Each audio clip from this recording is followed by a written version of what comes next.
High in the rugged Andes Mountains, the Inca forged an empire unlike any the world had ever seen. They had no wheel, no written language, and no money, yet they governed millions, carved roads through deserts and glaciers, and built cities that still defy time itself. How did they do it? This is the story of the Inca, how a small Andean tribe rose to rule vast stretches of South America in less than a century, only to fall in the face of conquest, disease, and division. But it's also a story of ingenuity, resilience, and adaptation, of how a people, shaped by the mountains around them, built one of humanity's most extraordinary civilizations. In this journey, we'll trace their rise, uncover how their empire functioned, explore their encounters with the Spanish, and follow the echoes of their legacy.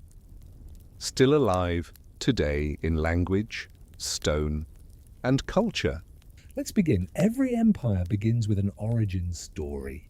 And for the Inca, that story doesn't begin with a date, but with a divine legend emerging from the sacred waters of Lake Titicaca. According to their tradition, before the Inca built their cities or conquered their neighbors, the gods sent two siblings into the world to bring order and wisdom to humanity. Their names were Manco Capac and Mama Oclo. The Inca believed they were the children of Inti, the sun god, the radiant source of life and power. Inti, seeing the ignorance and disorder among the people of Earth, sent his children to teach them how to live in harmony. Manco Capac was tasked with teaching men how to farm, rule, and worship the gods. Mama Oclo taught women to weave and manage households. They emerged from the waters of Lake Titicaca, or in some versions, from a cave known as Pachacuti. This creation myth wasn't just a story. It was a declaration of divine authority, a sacred charter that justified Inca rule. By claiming descent from the sun itself, Inca rulers presented themselves not just as kings, but as living gods chosen to bring light to the world.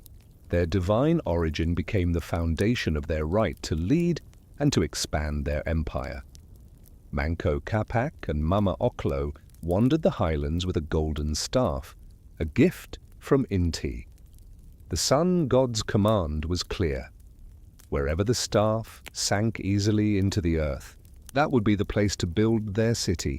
Eventually, in a fertile valley encircled by mountains, the staff disappeared into the ground.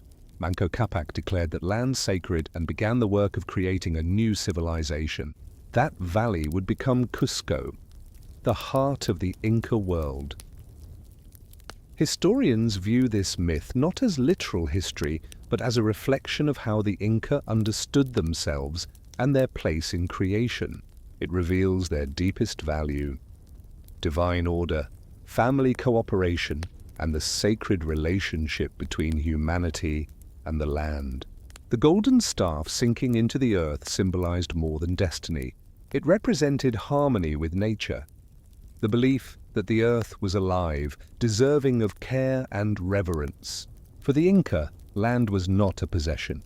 It was a sacred partner in life itself.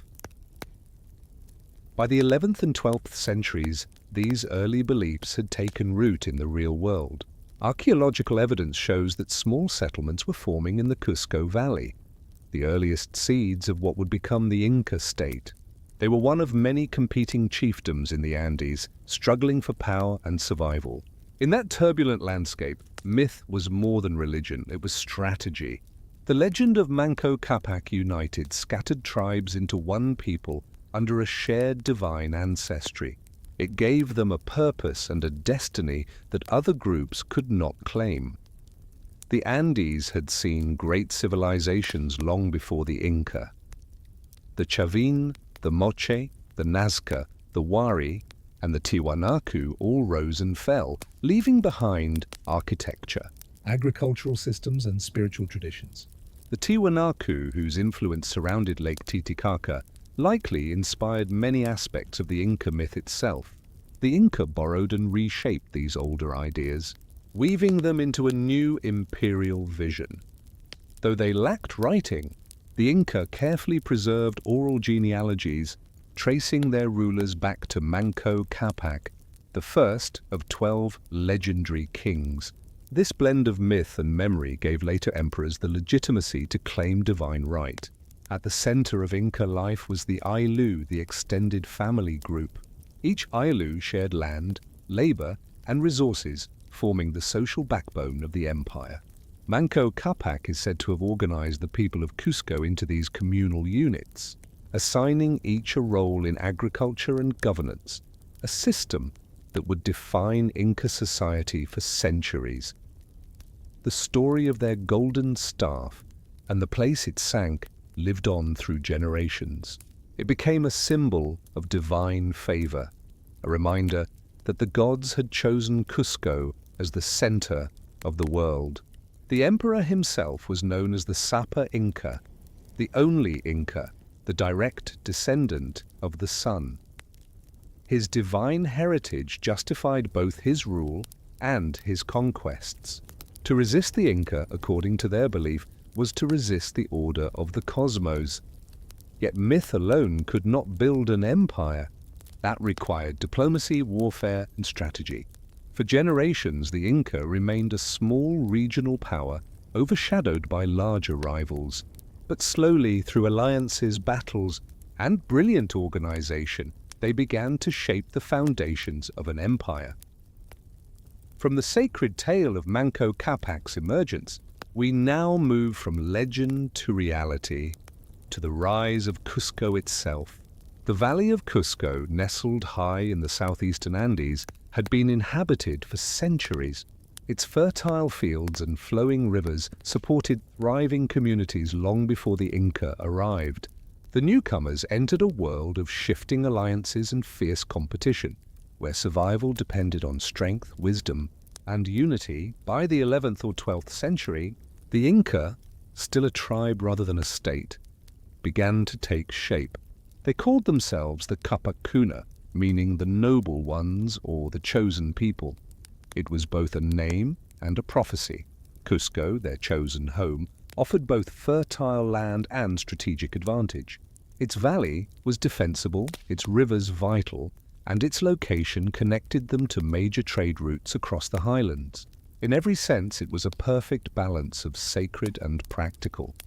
Their growth was gradual. The early rulers, Sinchi Roca, Loke Yupanqui, and Maita Capac, did not command vast armies or rule vast lands. They built slowly, consolidating power in the valley and uniting nearby tribes. Each small victory brought more territory, more allies, and more respect. The Ayllu system, their communal network, evolved into a more sophisticated form of governance. Each group shared labor and resources, ensuring no one went hungry. This cooperative model would later expand across the empire, becoming the administrative backbone of Inca society. By the reign of Capac Yupanqui, the fifth ruler, the Inca began reaching beyond the valley. Their power was still limited, but their ambition was growing. Small campaigns tested their military organization, and their leadership learned valuable lessons about coordination and logistics. Cusco itself transformed from a cluster of villages into a ceremonial city. Stone walls began to rise, plazas appeared. The city became a symbol of both power and divine purpose. Religion played a central role. Sun worship deepened, binding the people to their rulers through shared faith. The foundations for future temples, including Coricancha, the Temple of the Sun, were likely laid during this era. Through religion, the Inca unified clans and legitimized authority. Strategic marriages also helped bind alliances. Inca nobles married daughters of neighboring chiefs, weaving networks of loyalty that strengthened their position. These bonds were often as powerful as any army.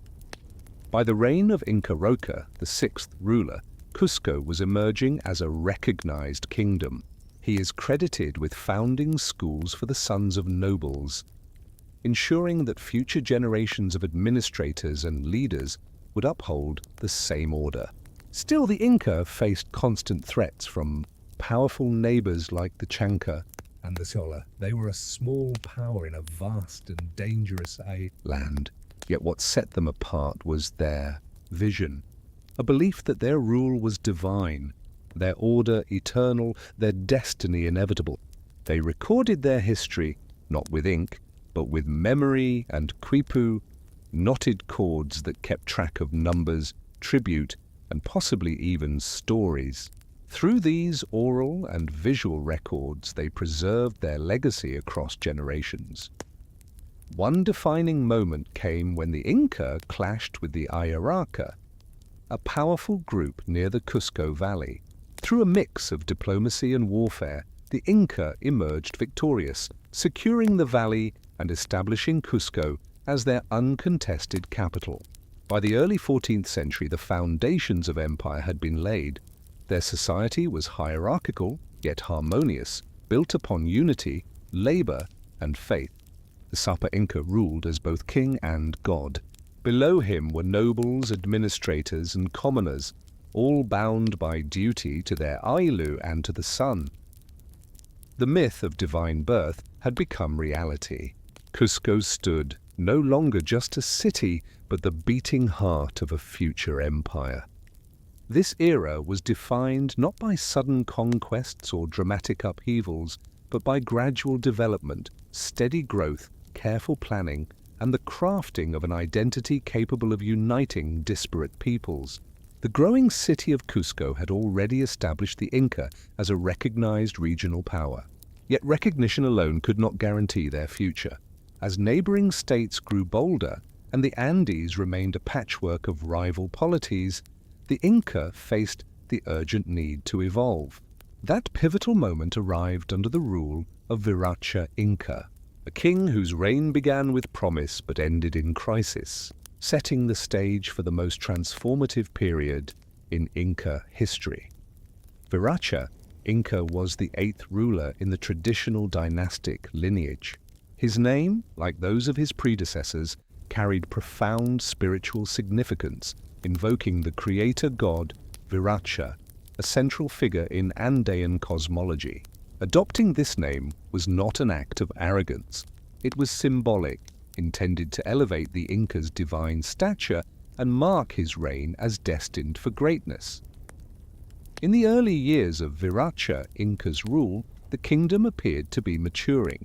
Cusco had developed into a structured administrative center, and its surrounding valley lay firmly under Inca control. Tribute flowed into the capital from nearby communities, and a network of alliances maintained regional stability. Viracha Inca invested heavily in construction and infrastructure, expanding terraces, irrigation systems, and temples, reinforcing both the city's religious significance and its political authority. Yet beneath this apparent stability lay deep vulnerabilities. The Inca remained small compared to powerful highland groups such as the Chanca, Soras, and Ayarmaca. These rivals watched Cusco's rise with suspicion and unease. While the Inca sought to extend their influence through diplomacy and marriage alliances, the limits of these strategies were about to be tested. The defining crisis of Viracha Inca's reign occurred in the early 15th century, when the Chanca, a fierce and militarized people from the western highlands, launched a full-scale assault on Cusco. Long recognized for their military prowess, the Chanca now aimed to annihilate the Inca capital entirely. Confronted with this sudden threat, Viracha Inca made a decision that shocked later chroniclers. Rather than defend the city, he fled Cusco with many nobles and advisors seeking refuge in the nearby Yupanqui Valley. By abandoning the capital, he left his people vulnerable. Some later viewed his retreat as pragmatic, an effort to preserve the royal line, but for many it was a glaring failure of leadership. In this moment of crisis, a younger son of Viracha Inca, then known as Yupanqui, rose to the occasion. Refusing to follow his father, he remained in Cusco, rallying the remaining warriors, servants, and citizens to prepare for battle. Though hastily organized, his leadership enabled the Inca forces to hold the city and repel the Chanca assault. This unexpected victory transformed everything. Yupanqui became a symbol of Inca resilience and a hero in the eyes of his people. In the aftermath, he seized control of the kingdom, proclaiming himself the rightful heir and adopting a new name, Pachacuti, meaning earth shaker or world transformer. This name marked the dawn of a new era. The defeat of the Chanca was more than a military triumph. It was a psychological turning point. The Inca, once viewed as a vulnerable highland group, had demonstrated the capacity to stand against a major regional power. From this crucible, the empire that would dominate the Andes was born, not through gradual expansion, but through a sudden test of survival. While Pachacuti's rise signaled the beginning of the next phase, Viracha Inca's reign remained important for what it revealed about the kingdom's pre-transformation state. His rule established foundational elements: urban planning, religious authority, and political organization, but exposed weaknesses in military strength and leadership. His retreat against the Chanca threat laid bare the limits of the existing system. Nevertheless, not all of Viracha Inca's contributions vanished under his successor. The irrigation networks and early architectural projects he initiated provided a physical foundation for Cusco's later expansion. His fragile diplomatic alliances offered crucial insights into regional politics, which Pachacuti would skillfully exploit.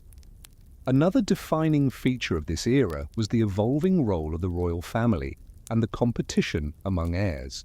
Inca succession was not strictly hereditary.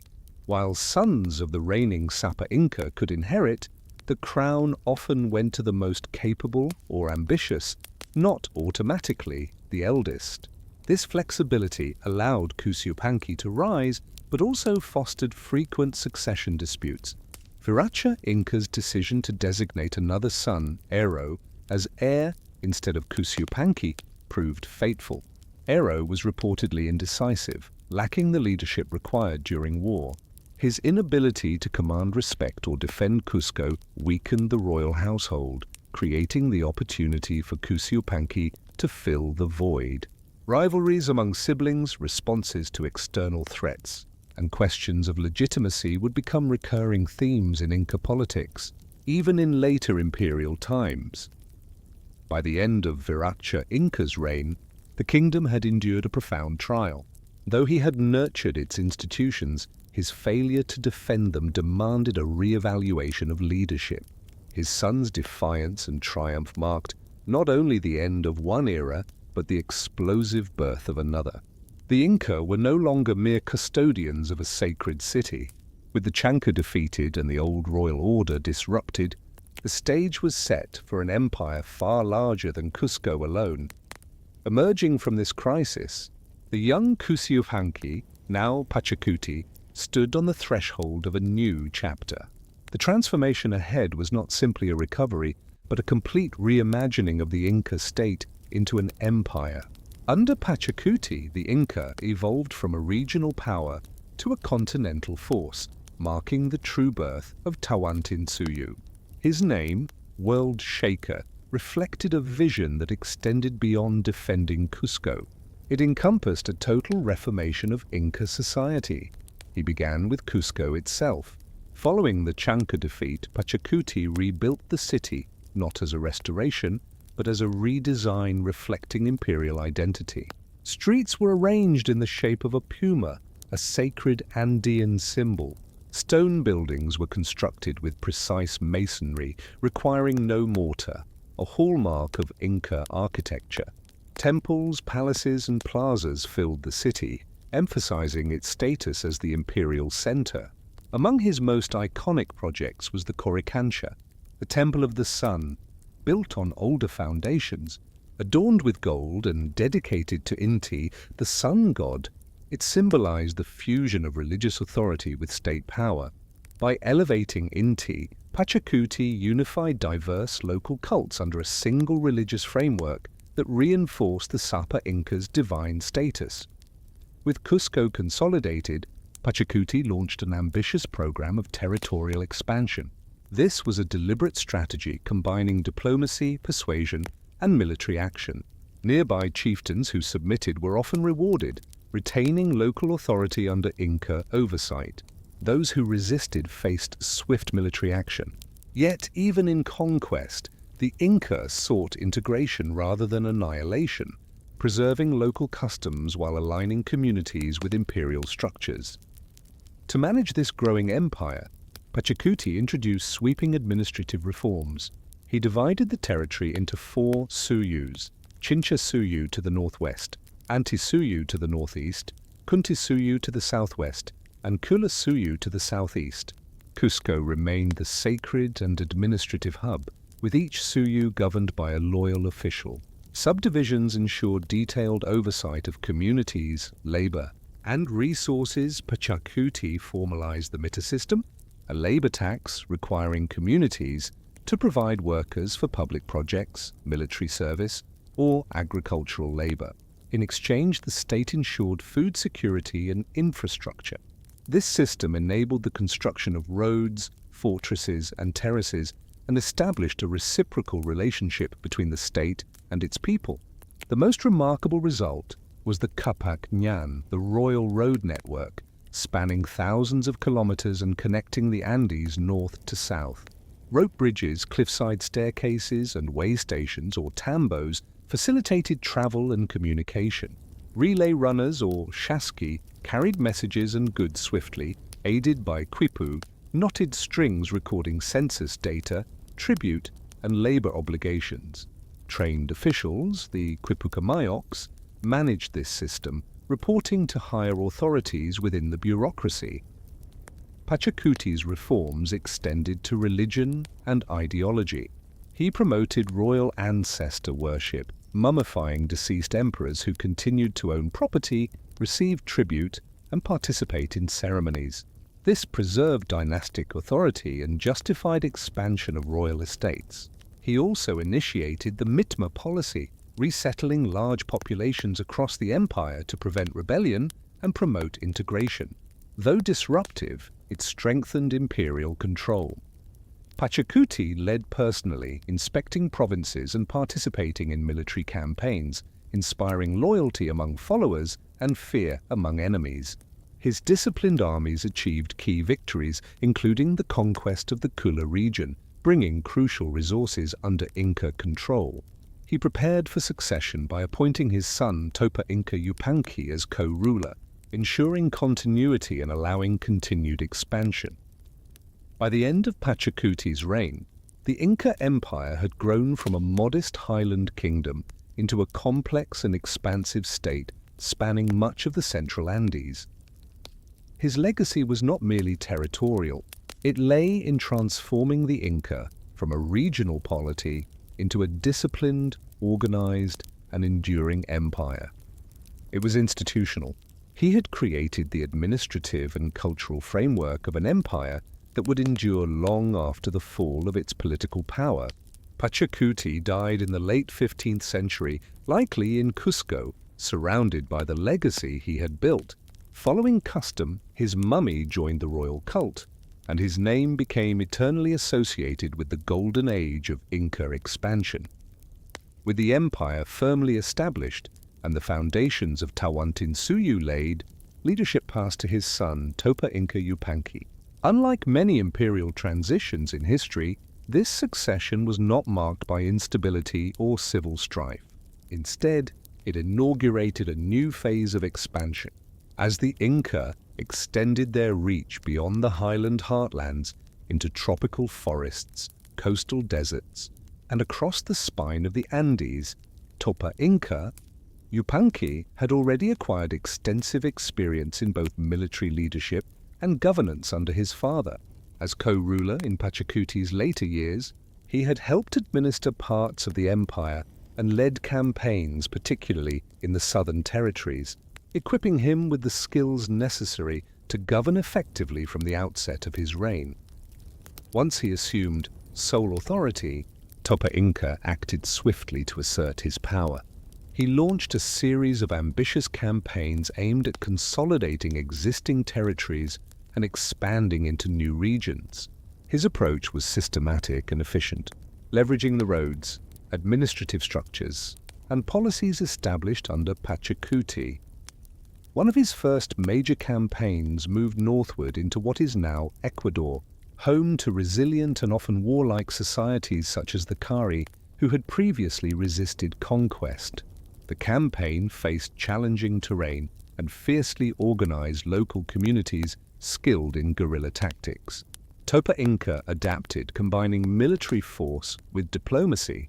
In some cases, he offered favorable terms to those who submitted, allowing local leaders to retain partial control in exchange for loyalty and tribute.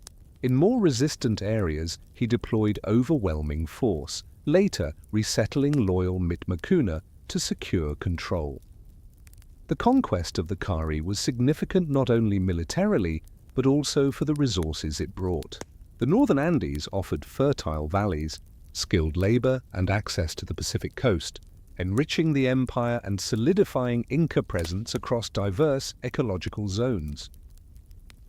Topa Inca, Yupanqui, also turned west toward the coastal deserts, home to ancient and wealthy civilizations like the Chimu.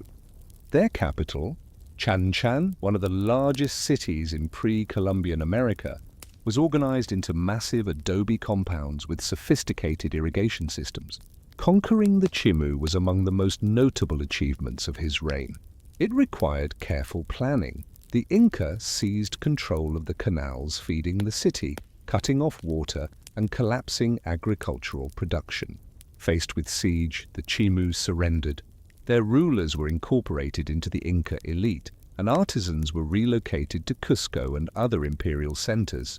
Through this conquest, the Inca gained skilled craftsmen, precious metals, and a highly developed administrative tradition, rapidly integrating these assets into the empire's economy and further enhancing Cusco's dominance. Topa Inca's expansion also reached the Amazonian, foothills and regions of present-day Bolivia and Argentina.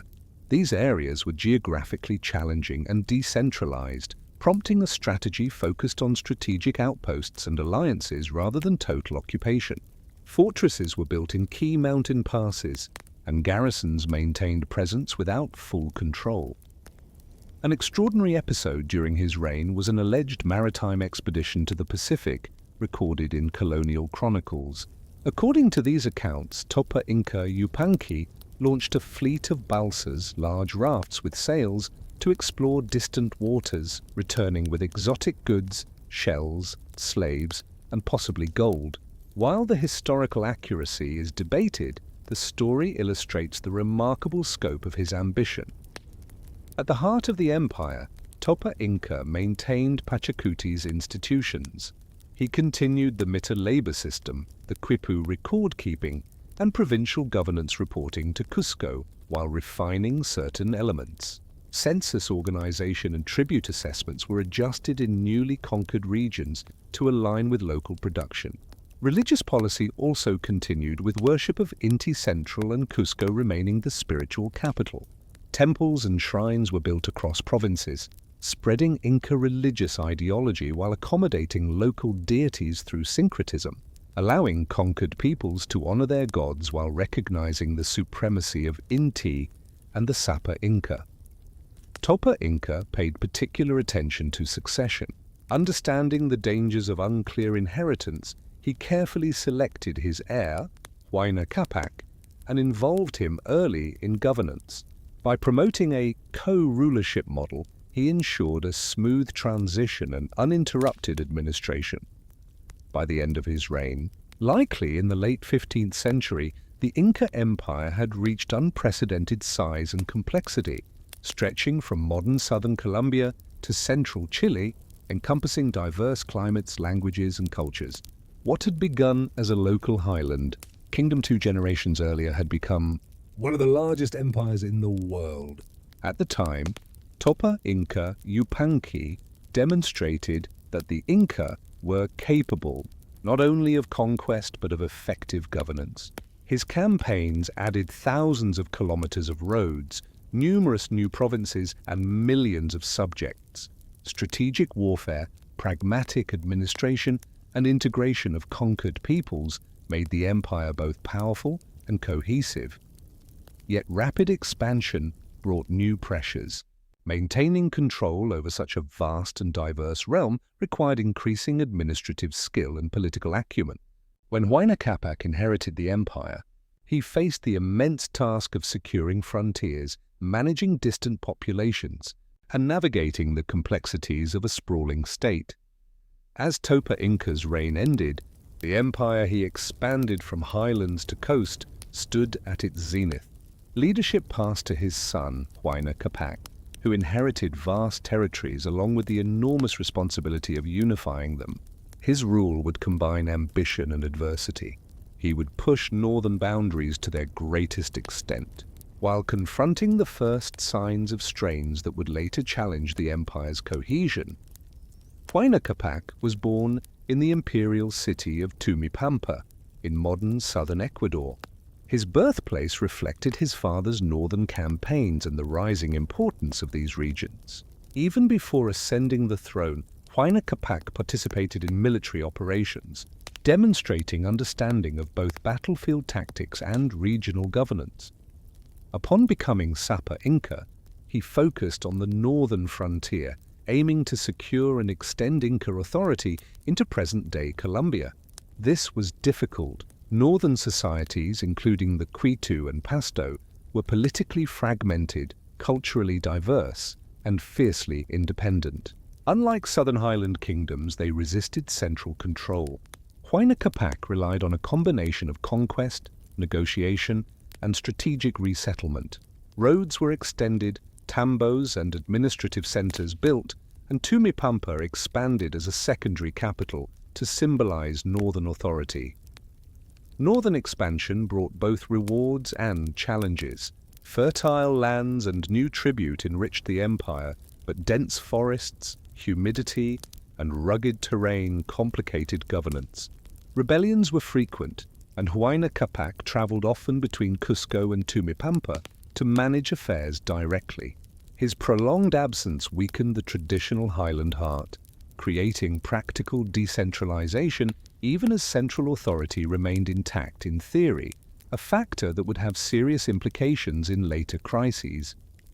Huayna Capac continued investing in public works, building roads, bridges, and terraces across north and south, integrating distant provinces, strengthening control and discouraging rebellion. The empire grew more complex under his rule, incorporating new languages, religions, and social customs. The Inca combined tolerance with assimilation. Local elites were encouraged to learn Quechua, worship Inti, and adopt Inca customs while retaining some authority and state positions. Yet managing such a vast empire was inherently difficult. Tawantinsuyu spanned thousands of kilometers. Grievances took months to reach Cusco, and official responses took longer. The effectiveness of the Mitar system varied with local compliance. Amid this expansion, a new and unforeseen threat arose: disease.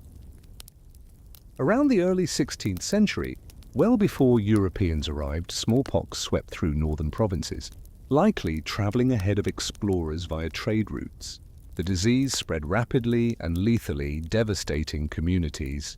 The Inca, with no prior exposure, were particularly vulnerable. Densely populated settlements and an extensive road network accelerated its spread. Huayna Capac contracted smallpox while in the north. His death was sudden, leaving the empire politically unstable. Tragically, his chosen heir, Ninan Kuyochi, also died of the disease.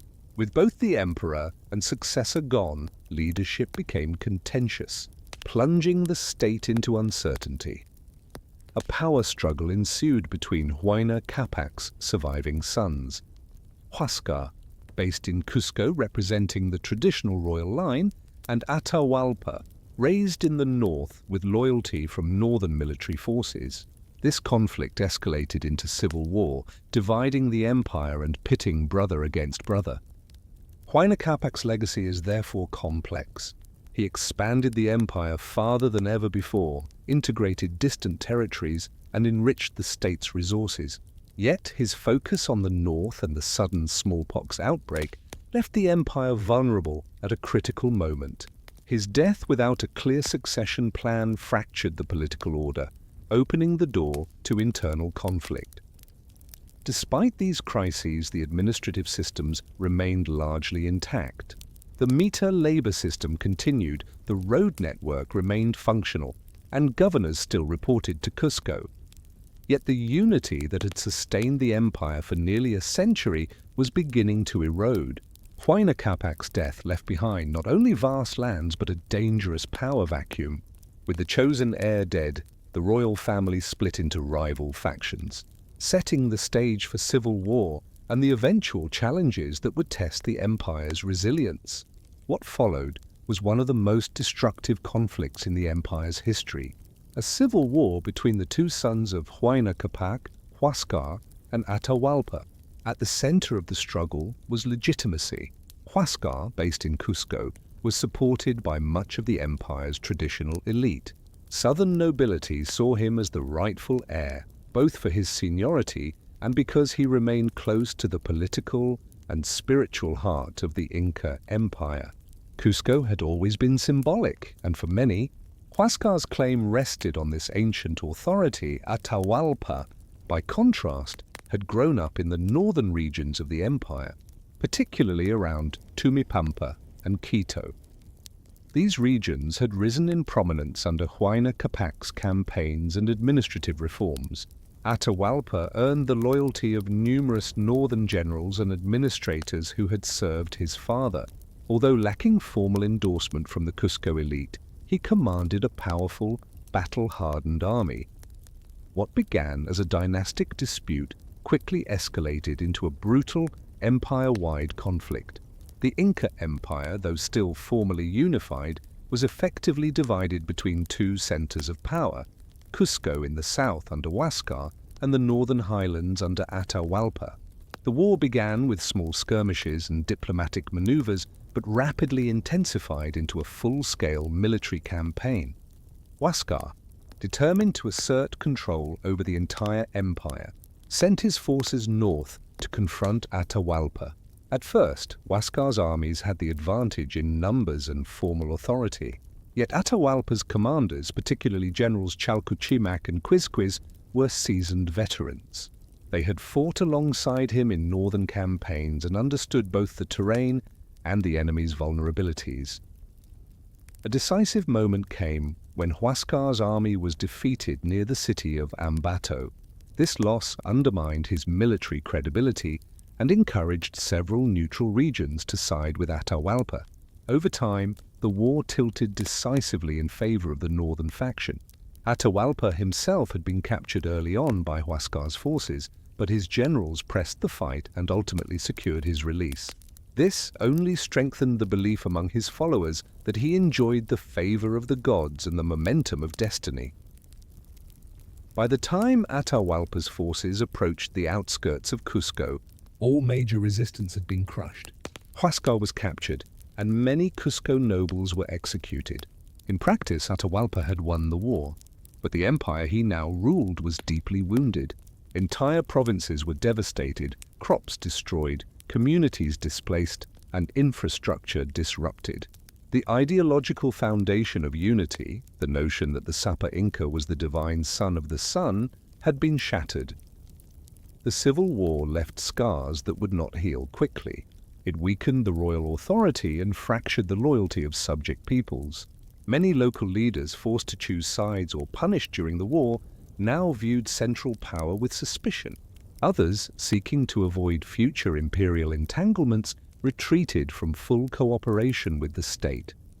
The conflict marked a pivotal shift in the empire's character. Political violence had erupted within a supposedly divine monarchy. Military might, rather than spiritual legitimacy, now determined succession. And most tragically, the war revealed the vulnerabilities of the Inca Empire just as foreign invaders approached its borders. Though victorious, Atahualpa did not have long to enjoy his triumph. As he moved through the northern city of Cajamarca, consolidating his power and preparing for his ceremonial entry into Cusco, reports arrived of strange men landing on the coast. They wore metal armor, rode unfamiliar animals, and carried powerful weapons. They were led by a man named Francisco Pizarro. Confident from his recent victory and surrounded by a large army, Atahualpa initially dismissed the newcomers as a serious threat. After all, the Inca had just emerged from a bloody civil war. What danger could a few hundred foreigners pose to an empire of millions? This overconfidence would prove fatal. The civil war between Huascar and Atahualpa was more than a dynastic struggle. It was a civilizational rupture that weakened one of the world's greatest empires at its most vulnerable moment. Atahualpa's victory secured his control over the fractured Inca state, but he now ruled a realm scarred by conflict and still reeling from disease. Into this fragile landscape moved a small, unknown force of foreigners, unannounced, underestimated, and soon to be devastating, far to the north. Along the coasts of Central America and the Caribbean, Spanish expeditions were already reshaping the Americas. Following Hernán Cortés' conquest of the Aztec Empire, stories of gold, vast cities, and inland kingdoms spread among Spanish adventurers. Francisco Pizarro, a man of humble origins, had come to the New World as a soldier of fortune. Ambitious and connected, he embarked on exploratory ventures along South America's Pacific coast in the early 16th century. The Spanish had heard reports from indigenous groups of a powerful inland empire rich in gold, ruled by a supreme leader. Pizarro conducted several small expeditions along the coast during the late 1520s. Though plagued by hardship and scarce supplies, these missions returned evidence, gold, textiles, and reports of the Inca, convincing him and his partners that a mighty empire awaited inland. With the Spanish crown's support, Pizarro organized a focused expedition in the early 1530s, returning to northern Peru with fewer than 200 men. By then, the Inca Empire was still reeling from civil war, and Atahualpa traveled with his army near Cajamarca, preparing to enter Cusco in triumph. The timing could not have been more consequential. The Spanish approach was cautious but calculated. They made contact with coastal natives who reacted with a mix of fear and opportunism. Many groups marginalized by the Inca saw the newcomers as a chance to shift power. These local alliances would prove central to the Spanish strategy. Advancing into the highlands, the Spaniards were astonished by Inca infrastructure, paved roads, stocked granaries, and an organized population unlike anything they had encountered elsewhere.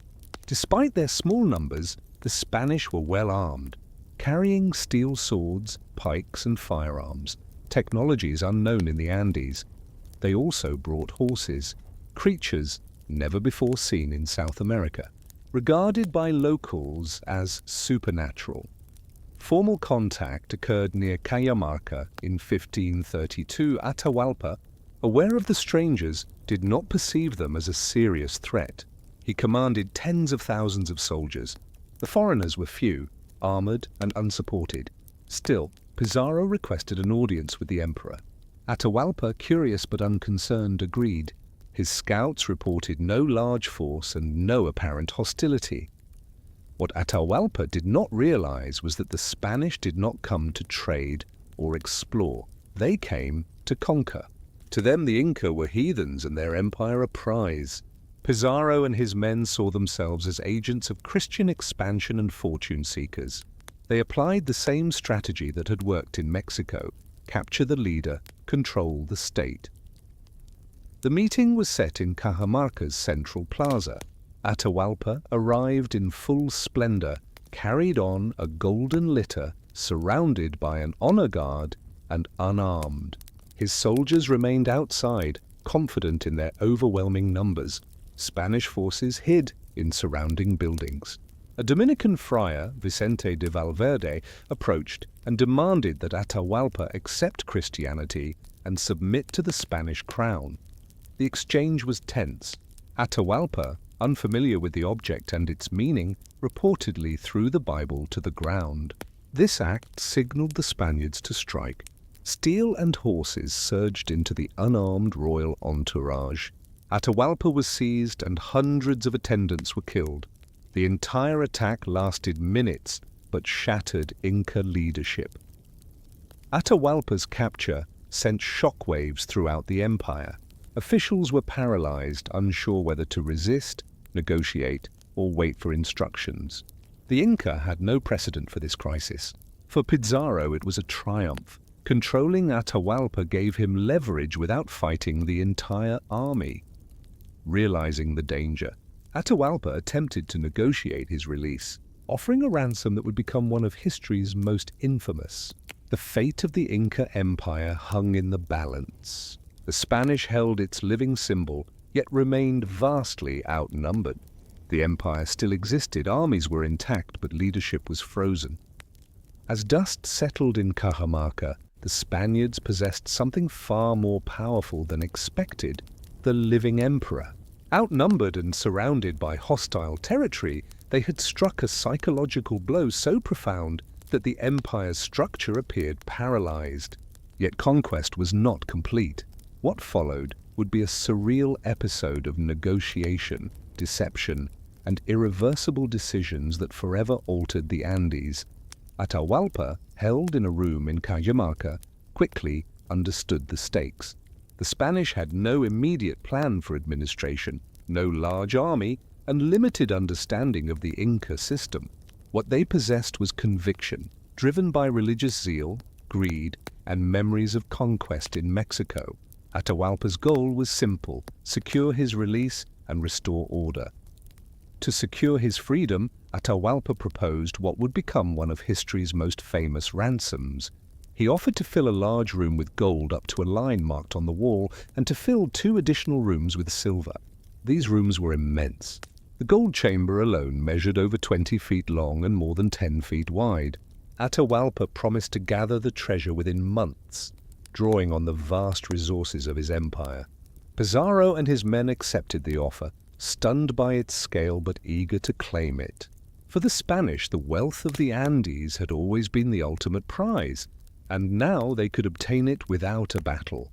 Over the following weeks, messengers traveled across the empire, collecting treasure from temples, palaces, and storehouses. Gold and silver objects, many religious or ceremonial, were gathered, melted down, and transported to Cajamarca. The flow of precious metals was staggering. Finely crafted items, masks, jewelry, religious icons were destroyed in the process, irreparably lost as objects of cultural and spiritual significance. The melting of sacred artifacts represented more than material loss. These objects embodied divine power, ancestral presence, and the cosmological order of the Inca world. Their destruction symbolized a rupture in Andean belief, a desecration of the spiritual fabric that had held the empire together. Meanwhile, Atahualpa remained a prisoner. He retained some semblance of royal dignity. Servants brought him food, and he could communicate with his court. Yet his position was precarious. The Spanish debated whether he could be trusted, whether releasing him was wise, and whether his continued influence threatened their fragile control. As gold and silver accumulated, tension within the Spanish camp grew. Pizarro's authority was challenged by rival factions, some fearing Atahualpa was secretly plotting resistance. Others worried that his release would rally Inca armies and trigger a backlash. Rumors circulated that generals were gathering forces nearby. Though precautionary rather than hostile, the Spanish interpreted these movements as threats. The combination of potential uprising and internal rivalry created a volatile atmosphere. Pizarro faced a dilemma. He had received the ransom as promised, but releasing Atahualpa risked renewed resistance. Executing him would remove the symbolic center of opposition, but could provoke widespread rebellion. A trial was staged. Atahualpa faced charges, some based on Spanish law, others fabricated, including plotting rebellion, idolatry, and fratricide for his role in Huascar's death. The trial was a formality. The outcome had been predetermined. He was sentenced to death. Initially condemned to be burned alive, a fate reserved for heretics, Atahualpa agreed to be baptized under duress, and his sentence was commuted to execution by garrote, a method of strangulation using a wooden or iron collar. On the day of his death in 1533, he was brought to the plaza at Cajamarca. Witnesses later described the scene as tense and solemn. To his people, he was more than a king. He was the Sapa Inca, son of the sun. His execution sent shockwaves across the empire. Atahualpa's death did not restore order. If anything, it deepened chaos. The Inca nobility were leaderless, unsure whether to resist, collaborate, or restore the dynasty through another heir. Armies dispersed, some returning to provinces, others retreating to the mountains, and many refusing to acknowledge Spanish authority. For the Spanish, the ransom yielded unimaginable wealth. Treasures were divided among the conquistadors based on rank, with Pizarro and his closest allies receiving the largest shares. Gold and silver were transported to Panama and then Spain, enriching the crown and fueling further colonial ventures. Yet, the cost was high. The destruction of Inca cultural heritage, the death of its emperor, and the collapse of its political order left the empire vulnerable to further exploitation. Atahualpa's execution marked the symbolic end of the unified Inca Empire. Spanish control was not complete, but the empire's ability to coordinate a defense had been shattered. New rulers would emerge and resistance would continue, yet the world shaped by Huayna Capac and his descendants had been irreversibly altered. Following Atahualpa's death, the Spanish held not only immense wealth but also a leaderless empire. Though outnumbered and deep in foreign territory, they now had a decisive advantage: the collapse of central authority. Their next move was strategic and symbolic: seize Cusco, the imperial capital and heart of Tawantinsuyu. With Atahualpa gone, Pizarro knew that any remaining resistance had to be quickly suppressed. Cusco had long been sacred to the Inca, priests and nobles alike. Though Atahualpa had never formally entered the city as Sapa Inca, taking it would deliver a psychological and political blow. Spanish forces numbered fewer than 200, reinforced by arrivals from Panama.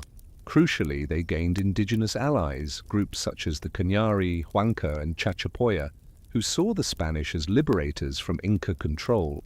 These alliances were pragmatic rather than cultural, built on promises of protection, autonomy, and revenge. As the Spanish advanced through the highlands, they met little organized resistance. The Inca administrative system, paralyzed by the power vacuum, failed to mount a coherent defense.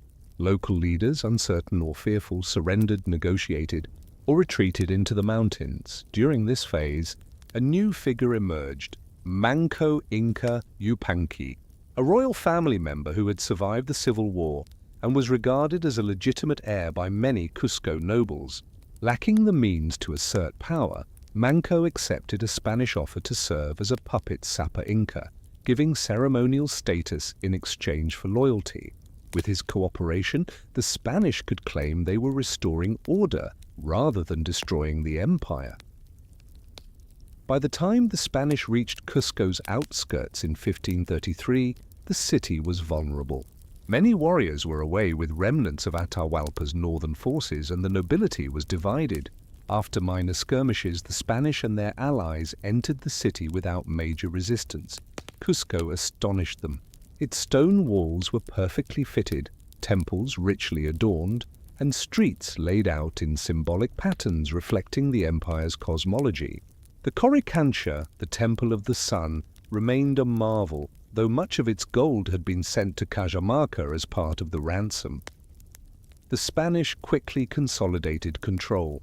Manco Inca was installed as Sapa Inca. The Coricancha was converted into a Christian church, palaces repurposed, and the central plaza used as a military staging ground. Looting, destruction, and violence followed. Temples were desecrated. Religious artifacts melted down or destroyed. Nobles were harassed, and some executed for resisting. Yet the conquest was far from complete. Regional governors still held power, loyalist armies remained, and the people had not accepted Spanish rule as permanent. Tensions persisted. Manco Inca, outwardly cooperative, began to recognize his role as purely ceremonial. Real power rested with Pizarro and his captains. Spanish politics also fractured.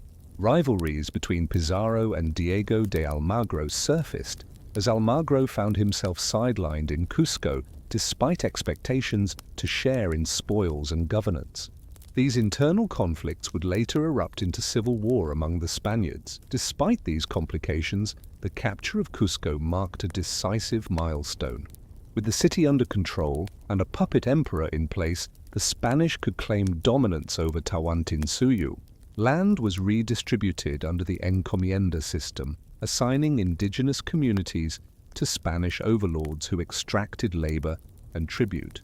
The fall of Cusco was not only a military conquest, it symbolized the end of Inca central power. The Sapa Inca had been replaced, the capital occupied, and the imperial cult dismantled. Yet, even in defeat, the flames of resistance were beginning to stir. Manco Inca would soon abandon his role as a mere figurehead and take up arms against the invaders. His rebellion would usher in a new phase of the struggle, one not defined by a centralized empire, but by guerrilla warfare and survival. Even as Spanish banners flew over Cusco and the city's temples were transformed into churches, the spirit of defiance remained unbroken. The installation of Manco Inca Yupanqui as a puppet ruler initially provided a fragile illusion of stability, yet it did not take long for him to recognize the harsh reality of his situation. True power did not rest with him, but with the conquistadors.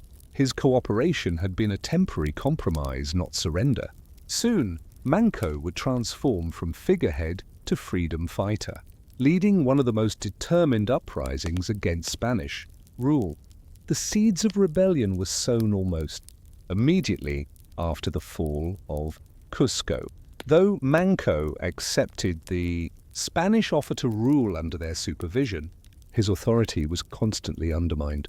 He was mocked, abused, and eventually imprisoned by the Pizarro brothers, particularly Gonzalo and Juan. Contemporary accounts describe him being physically assaulted and held under strict guard. His dignity as Sapa Inca was stripped away piece by piece. One thing became clear: he was not a partner in governance, but a prisoner in his own palace. Yet Manco was shrewd. He played along long enough to earn the trust of his captors. In 1536, he requested permission to leave Cusco under the pretext of retrieving a sacred statue of his father. Huayna Capac, the Spanish, perceiving no threat from a weakened king, granted his request. Manco rode out of the city, but instead of returning, he disappeared into the mountains and began raising an army. What followed was an extraordinary feat of resistance. Manco sent messages across the Andes calling for the support of former generals, local chiefs, and surviving Inca officials. Trusted runners carried his word, and loyalists responded with enthusiasm. Soon, tens of thousands of warriors had assembled under Manco's banner, many survivors of the Civil War or victims of Spanish exploitation. Manco's strategy was bold: to retake Cusco, the imperial capital, and drive the Spanish out once and for all. In early 1536, his forces laid siege to the city.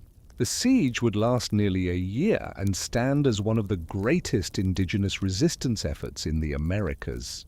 Estimates suggest Manco's army numbered over 100,000 drawn from across the former empire. They surrounded Cusco, cutting off supply lines and harassing Spanish patrols. Despite their armor and horses, the Spaniards were vastly outnumbered and increasingly isolated. Inside the city, desperation grew.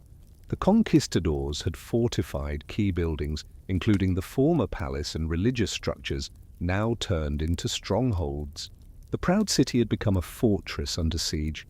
Food grew scarce, morale weakened, and the Spanish feared an all-out assault. Manco's forces launched repeated attacks on the city's defenses.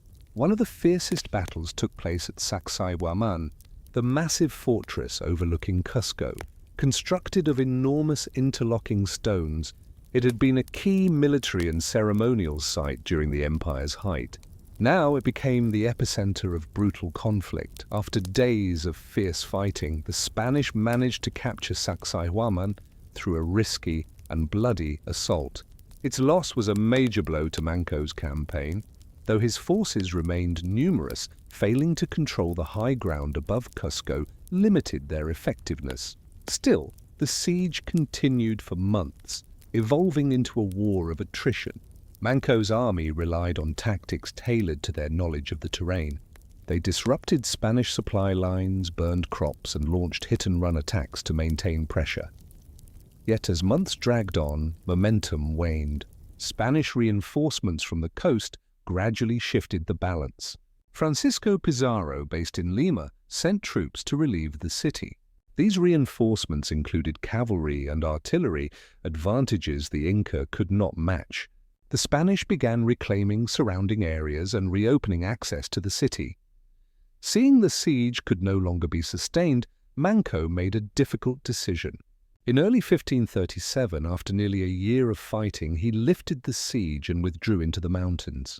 Though he had not retaken Cusco, his campaign demonstrated that Spanish control was far from absolute.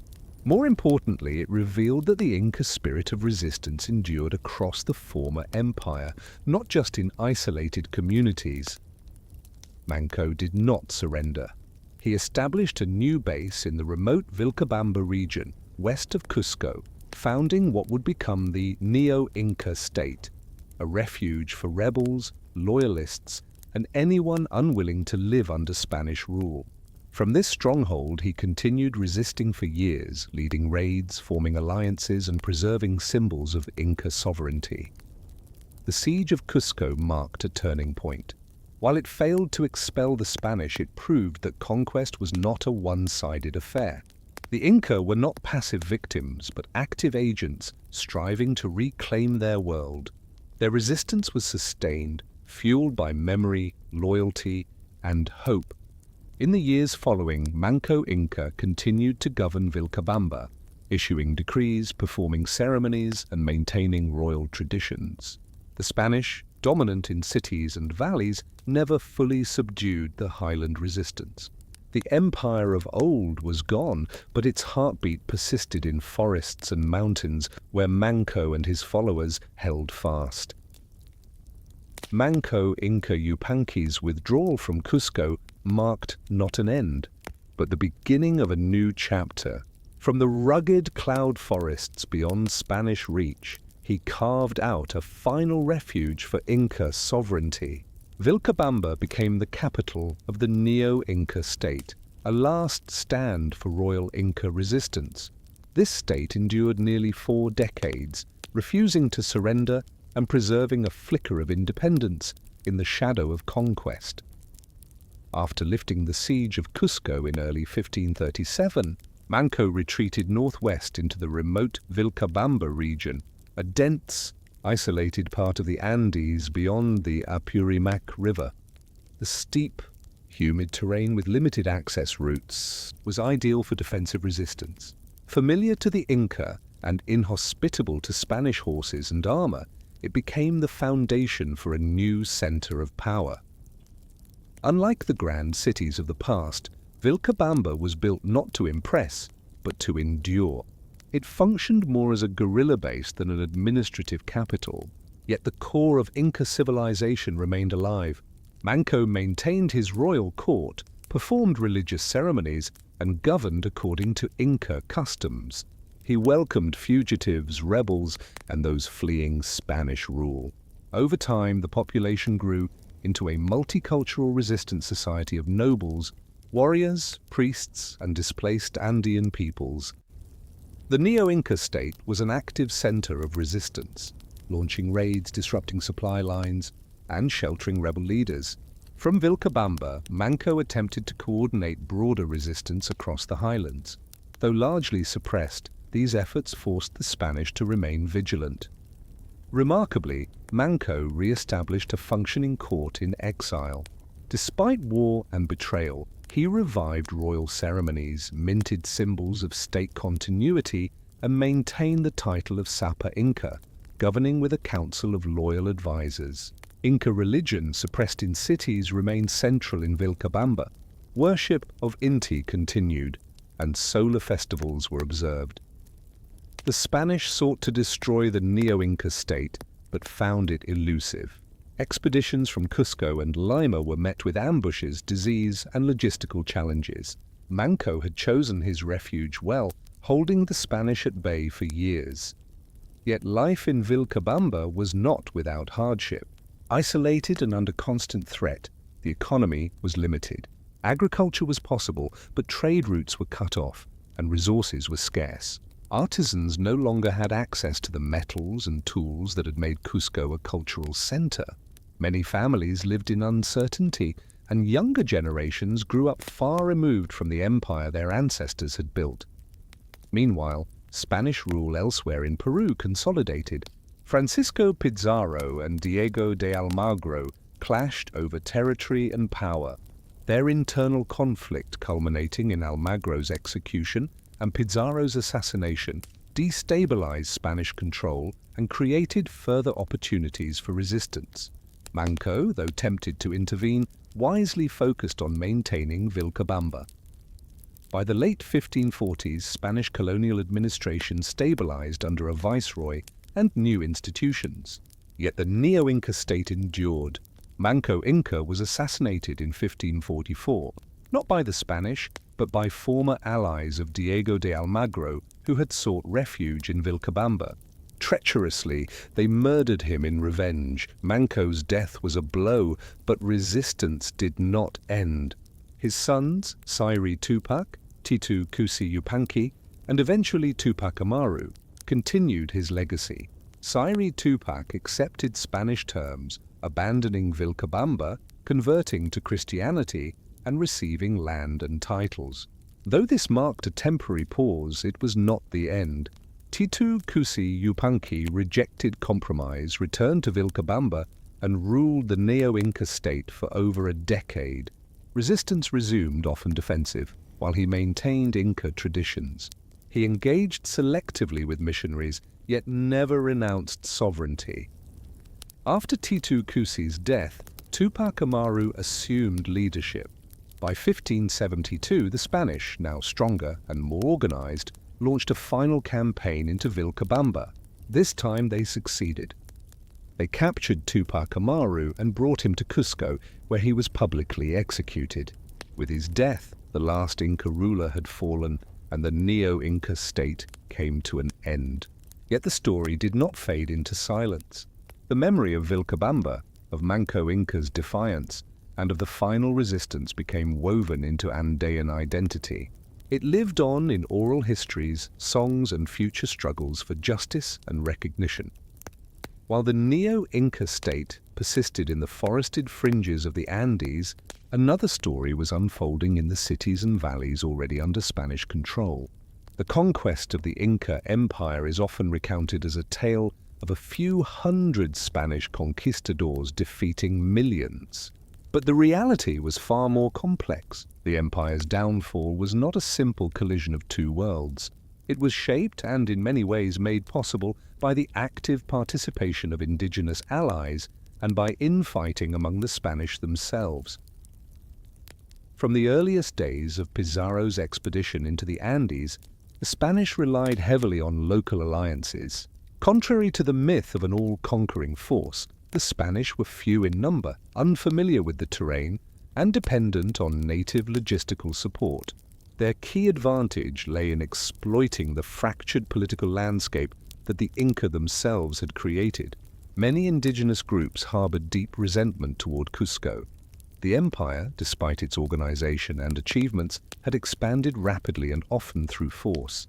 Conquered communities were subjected to the Mita labor tax, religious suppression, and forced resettlement. The Mitmakuna policy, while useful for managing diversity, disrupted traditional life ways. Resistance simmered in many regions. When the Spanish arrived, strange, dangerous, and potentially powerful, some Andean groups saw opportunity. The Cañari in the north, long resisting Inca domination, allied with the Spanish as Atahualpa's forces, passed through their territory during the Civil War. They provided warriors, critical intelligence, terrain knowledge, and communication with other local groups. The Huanca people in the Central Highlands also supported the Spanish. They had never fully accepted Inca rule and hoped to regain autonomy. In the southern Andes, the Chachapoya and other groups joined campaigns against Inca loyalists. These indigenous forces often outnumbered the Spanish, serving as the front line in battles against the empire. These alliances were rarely born of loyalty to Spain or Christian conviction. They were tactical and conditional. Indigenous allies hoped that removing the Inca would restore their local authority. Some envisioned a new order where Spanish and native rulers governed side by side. The Spanish, however, saw these alliances as temporary instruments. Once conquest was secure, promises were often ignored.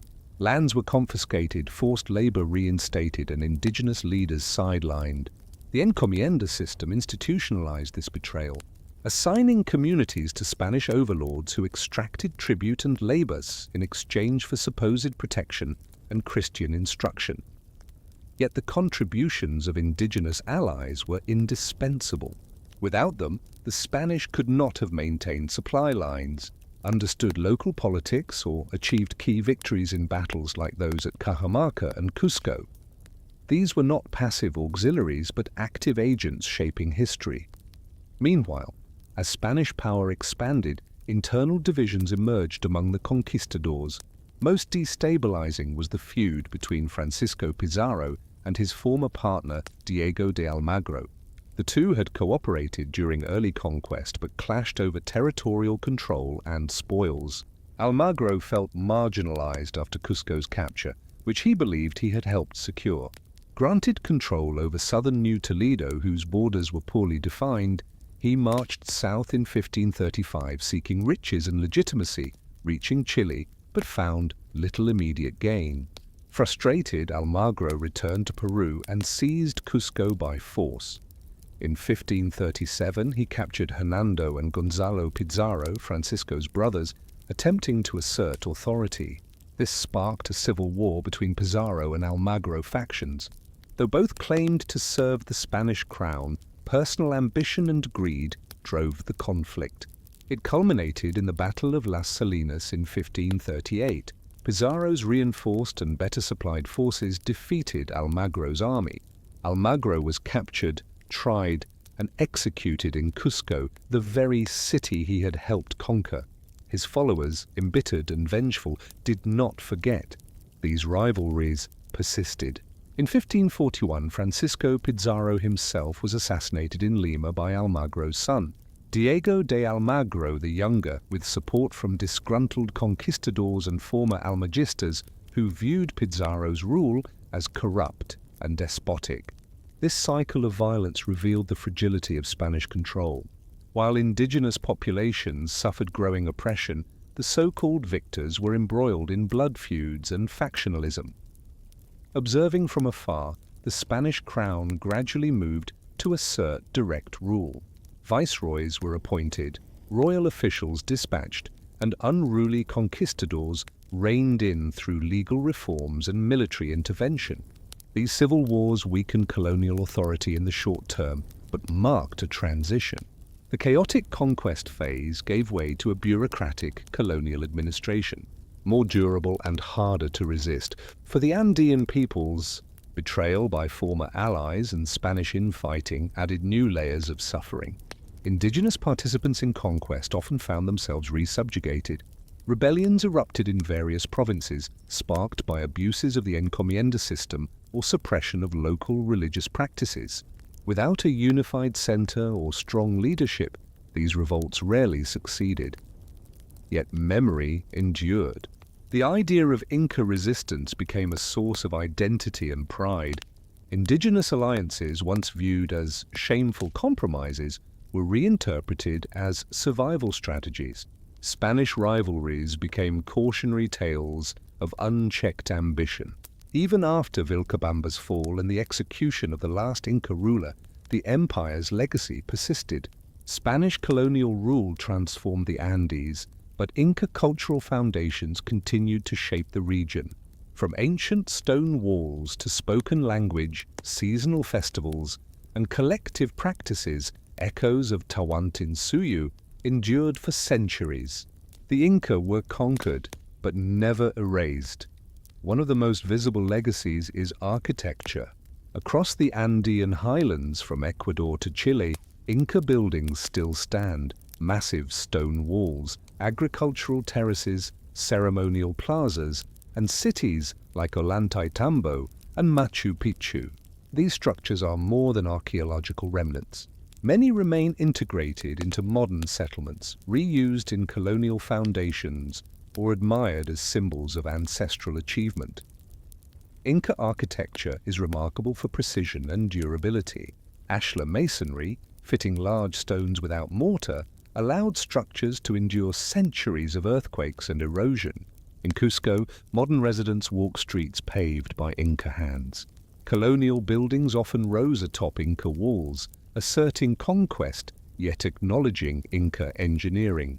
Even in ruins, these constructions command respect.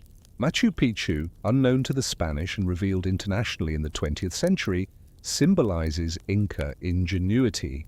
Its terraces, temples, and intricate water channels reflect engineering skill and environmental understanding. Machu Picchu remains a source of national pride in Peru and a tangible link to the imperial past. The Inca legacy extends beyond stone. It lives in language. Quechua, once the administrative and ceremonial language of the empire, is still spoken by millions.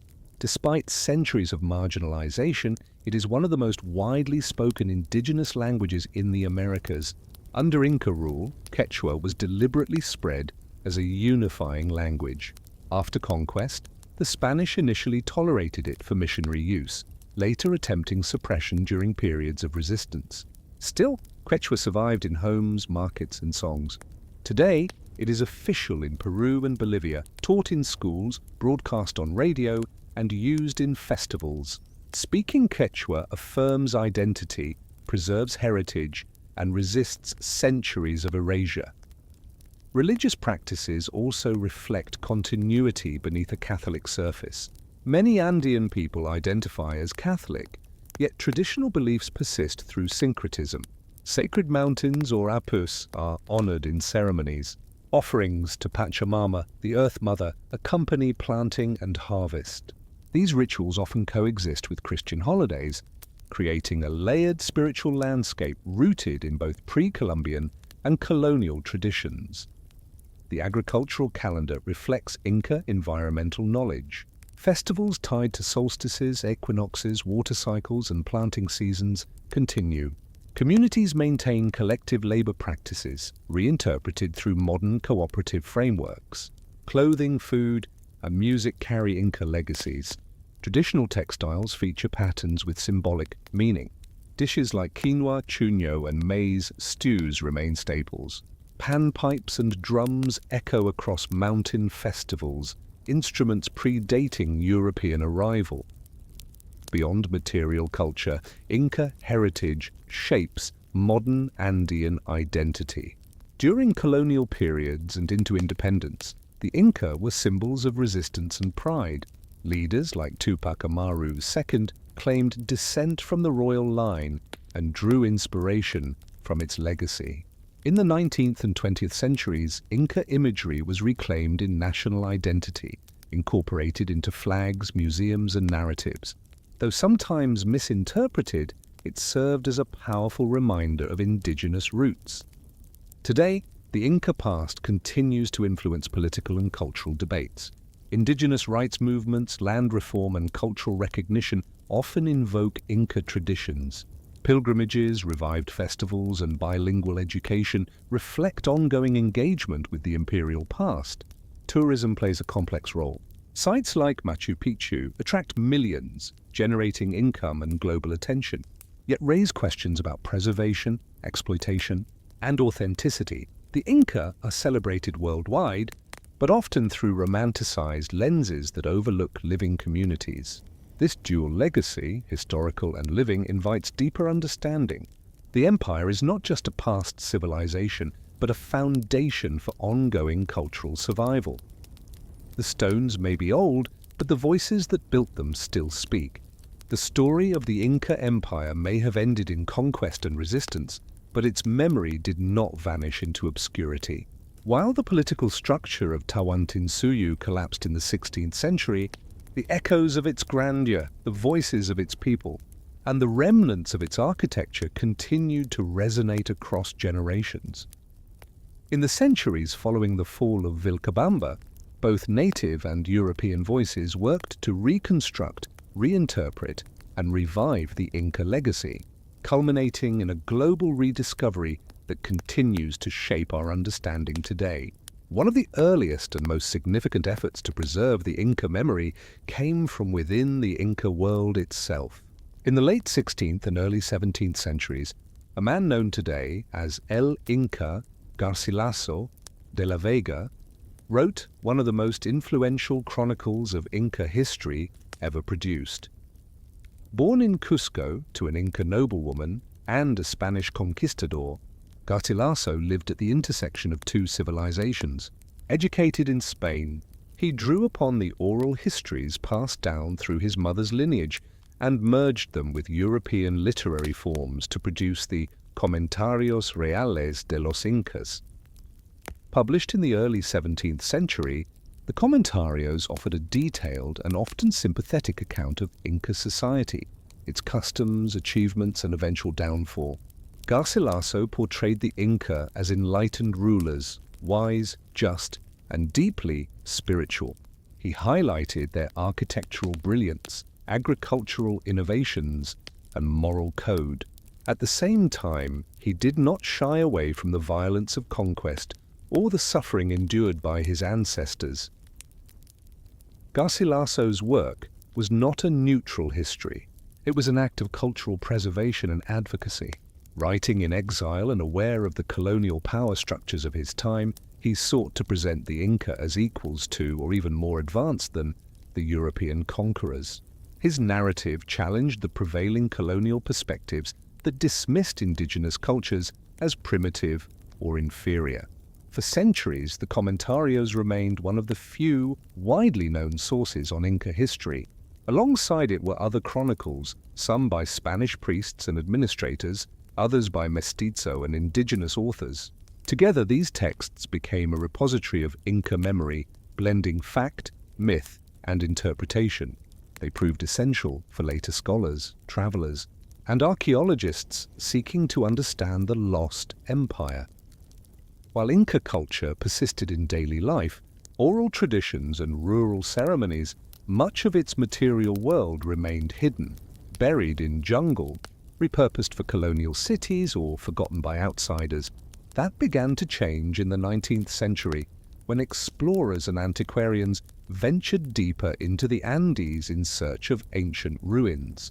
Early European travelers marveled at what they discovered: towering stone walls, forgotten terraces, and enigmatic fortresses like Sacsayhuaman and Ollantaytambo. Yet it was not until the early 20th century that global attention truly returned to the Inca, thanks to the dramatic rediscovery of Machu Picchu. In 1911, an American historian and explorer, Hiram Bingham, supported by Yale University and the National Geographic Society, led an expedition through the Andes. Guided by local farmers, he arrived at a site perched high above the Urubamba River. Beneath thick vegetation, he found an Inca city untouched by Spanish conquest, remarkably preserved and breathtaking in its beauty. This city, now known worldwide as Machu Picchu, was likely a royal estate, possibly built during the reign of Pachacuti. Its location was strategic, its layout sophisticated, and its architecture flawless. Though locals had long known of the site, Bingham's publications brought it to international attention. National Geographic featured Machu Picchu in a special issue, and the city soon became emblematic of the lost glory of the Inca. Bingham's expedition was not without controversy. He removed thousands of artifacts which remained at Yale University for nearly a century. Only in recent years, following negotiations with the Peruvian government, were many items returned. Despite ethical debates, Machu Picchu's rediscovery reignited global interest in the Inca Empire. Archaeologists, historians, and tourists flocked to Peru to explore the ruins, study quipus, and trace the ancient road networks. Entire academic disciplines flourished, challenging misconceptions and uncovering new insights. Today, Machu Picchu is a UNESCO World Heritage Site and one of the most visited archaeological destinations in the world. Beyond its fame, it stands as a symbol of Inca endurance, a city never conquered, never destroyed, resting quietly in the mountains as a testament to a people who once ruled the spine of South America. The revival of Inca studies also sparked a broader cultural awakening in the Andes. Indigenous communities reconnected with their past, scholars re-examined the empire's legacy, and national narratives began to shift. In countries like Peru, Bolivia, and Ecuador, the Inca past became a source of pride, woven into education, public ceremonies, and national symbols. In recent decades, efforts to preserve and honor this legacy have expanded. Bilingual education in Quechua and Spanish has been promoted. Festivals blending Catholic and pre-Columbian traditions, such as Inti Raymi in Cusco, have regained popularity. Descendants of Inca nobility, once silenced, now speak with renewed voice, demanding recognition and justice. Modern Peru is a country where trains to Machu Picchu depart daily, and where children in mountain villages still learn Inca songs from their elders. It is a country where the lines between past and present blur, where the Inca are not only a historical subject, but a living part of cultural identity. As the rediscovery of sites like Machu Picchu brought the lost empire to global attention, a deeper question emerged: what can the rise and fall of the Inca teach us? Beyond grand architecture and dramatic conquest, the history of Tawantinsuyu reveals a civilization of remarkable innovation, resilience, and complexity. It also offers enduring lessons about power, governance, and the fragility of human achievement in the face of internal fractures and external shocks. The Inca Empire rose with astonishing speed from a small highland kingdom in the Cusco Valley. In less than 100 years, it expanded to become the largest empire in pre-Columbian America. This expansion was deliberate, guided by a vision to unify the Andes under a single administrative and religious system centered on Cusco and legitimized by divine descent from the sun god, Inti. This vision was supported by brilliant infrastructure. The Inca road system, known as the Capacñan, connected cities, storage centers, and military outposts across thousands of kilometers. Without wheels or draft animals beyond the llama, the Inca nonetheless created one of the most efficient logistical networks in world history. Relay runners carried messages and goods at astonishing speed, enabling centralized decision-making across mountains and valleys. The empire's economy relied not on currency, but on labor. Through the meter system, citizens contributed time and effort to state projects, agriculture, construction, and military service in exchange for state support. It was a system rooted in reciprocity, demanding sacrifice but also creating shared obligation and mutual dependence between state and subject. Socially, the Inca organized people into elis, units of labor, land ownership, and identity. Each had its leaders, responsibilities, and spiritual traditions, yet they were integrated into a broader imperial framework. This delicate balance between local autonomy and central control was one key to Inca cohesion. Religiously, the Inca wove their beliefs into the state. The emperor was not just a ruler, he was sacred, a direct descendant of the sun. Calendars, agricultural cycles, and political rituals all reinforced this divine connection. Temples like the Coricancha in Cusco served as both religious centers and political symbols, reminding subjects of the emperor's authority and the sacred order he represented. And yet, for all its strength, the empire contained vulnerabilities. Rapid growth outpaced its ability to integrate diverse populations. While brilliant administrators, the Inca often relied on coercion, resettlement, religious suppression, and forced tribute to maintain unity. Many conquered peoples never fully accepted Inca rule, and these resentments were easily inflamed by the arrival of the Spanish. The civil war between Atahualpa and Huáscar exposed internal tensions. Succession was never standardized, and disputes between royal brothers could divide the empire. At a critical moment, this division created a power vacuum the Spanish exploited. Equally devastating was disease. Long before the Spanish arrived, smallpox spread through Andean trade networks, killing Huayna Capac and his heir. The result was a political crisis exacerbated by a population weakened and confused by an invisible enemy. The empire was not defeated solely by swords and muskets, but by microbes carried across oceans. When Pizarro arrived with fewer than 200 men, he did not conquer the Inca by force alone. He took advantage of an empire fractured by civil war, mistrusted by its subjects, and reeling from demographic collapse. His strategy relied on manipulation, deception, and alliances with disaffected indigenous groups with grievances against Cusco. The conquest was thus a multi-layered event shaped by politics, disease, betrayal, and opportunism. Empires fall not only from external pressure, but from internal instability. Yet the fall of the Inca Empire is not solely a story of tragedy, it is also a story of endurance. The Andean peoples did not vanish. Their languages, customs, agricultural practices, and worldviews survived. Sometimes hidden, sometimes in open resistance, the neo-Inca state of Vilcabamba extended the dream of independence for decades. Oral traditions preserved the memory of Inca kings long after the last Quechua ruler fell. The Inca legacy inspired later generations.